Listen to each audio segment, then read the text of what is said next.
Bonjour et bienvenue dans cette nouvelle vidéo, probabilité pour la classe de seconde, et on va voir ici les formules qu'on va voir en seconde. Donc première petite propriété importante, la probabilité P de E d'un événement E est telle que P de E soit compris entre 0 et 1.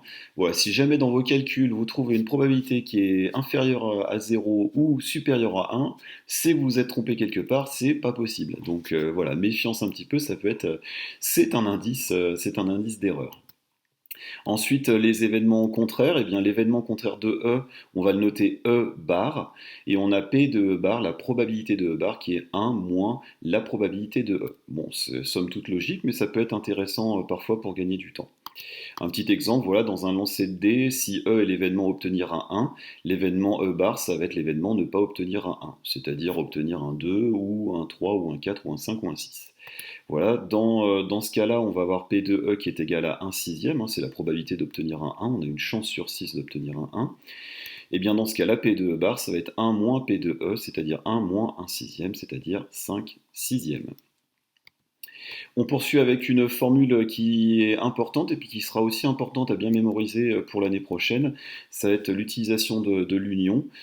Si A et B sont deux événements d'une expérience aléatoire, alors on va avoir P de A union B qui est égal à P de A plus P de B moins P de A intersection B.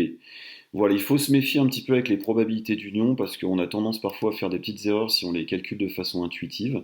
Donc se rattacher à cette formule-là, c'est plutôt une bonne habitude à prendre.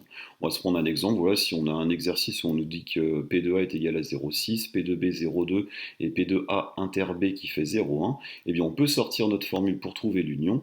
Ça va nous faire 0,6 plus 0,2 moins 0,1, ce qui nous fait 0,7 pour la probabilité de l'union. Voilà, donc toujours méfiance et puis bien penser à ce que je vous ai dit à la première propriété. Une probabilité est nécessairement comprise entre 0 et 1, donc si dans ce genre de calcul-là, vous trouvez moins que 0 ou plus que 1, vous vous êtes trompé quelque part. Et enfin, on va voir un petit peu les événements incompatibles.